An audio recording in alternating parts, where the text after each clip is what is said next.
12 মাস মুরগিকে সুস্থ রাখার জন্য এইরকম ওষুধের তালিকা কোনো ডক্টর কিংবা কোনো খামারি আপনাকে দিতে পারবে না। তবে আপনি চাইলে আপনার খামারের মুরগিগুলোকে 12 মাস সুস্থ রাখার জন্য কিছু সাইড এফেক্ট মুক্ত ওষুধ ব্যবহার করতে পারেন এবং কিছু ঘরোয়া পদ্ধতি অবলম্বন করতে পারেন। আপনারা আপনাদের মুরগিগুলোকে 12 মাস সুস্থ রাখার জন্য প্রতি 15 দিন পরে পরে লাইসোবিট 1 লিটার পানিতে 1 গ্রাম করে মিক্স করে খাওয়াতে পারেন, সাথে হেমিকো পিএইচ। এই দুইটা ওষুধ সাইড এফেক্ট মুক্ত এবং মুরগির রোগ প্রতিরোধ ক্ষমতা বৃদ্ধি করে মুরগিকে সুস্থ রাখতে সহায়তা করে। তাই এই লাইসোবিট আর হেমিকো পিএইচ প্রতি 15 দিন পর পর খাওয়াতে পারেন। এবং ঘরোয়া পদ্ধতি বলতে আপনারা আপনাদের মুরগিগুলোর খাবারের সাথে মাঝে মধ্যে আদা, রসুন, কালো জিরা এগুলা কুচি কুচি করে খাওয়াতে পারেন।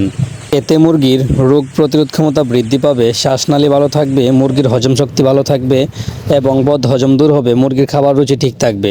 এই নিয়মগুলো ফলো করে যদি আপনারা আপনাদের মুরগিগুলোর প্রতি প্রয়োগ করেন তাহলে ইনশাআল্লাহ আপনাদের মুরগি 12 মাস সুস্থ থাকবে, ভালো থাকবে।